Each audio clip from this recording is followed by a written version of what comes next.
Bro Freya. ఈ మందు 1750 రూపాయలు. దీనికి ఇంకో మందు తెచ్చిపోయింటావు ఏదన్నా తెగులు ఉందని ఇంకేదైనా తెచ్చిపోయింటావు మొత్తం 2000 2200 పడింది అనుకో. మందు కొట్టాలంటే పైకి చూస్తాం వాన ఏమన్నా పడుతుందా, వాన పడితే పెట్టిన పెట్టుబడి అంతా పోతుంది, కారిపోతుంది, వేస్ట్ అయిపోతుంది. ఇది ఏం చేస్తుందంటే మొదలు పెట్టినాక ట్యాంక్ మొదలు పెట్టినాక క్షణాల్లో తిరిగి వస్తావు కదా, కొట్టినాక కొట్టి అయిపోయినాక మీరు ఇంటికి పోతారు, గంట అవుతుంది ఇంటికి పోయేసారు. గంట తర్వాత ఎంత వాన పడినా ఏం కాదు, ఒక గంట లోపల మొత్తం తీసేసుకుంటారు. అప్పుడు ఇబ్బంది. అందుకని అది మీ బాధ్యత. అయిపోయిన తర్వాత అందుకనే అన్నా అయిపోయిన తర్వాత ఎందుకంటే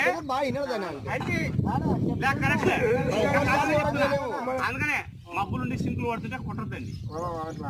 కానీ ఎండ ఉందనుకొని మనం వస్తాం, వర్షకాలం ఏం చేస్తుందంటే మనం మబ్బులు వస్తాయి, మనం ట్యాంక్ మొదలు పెడతాం.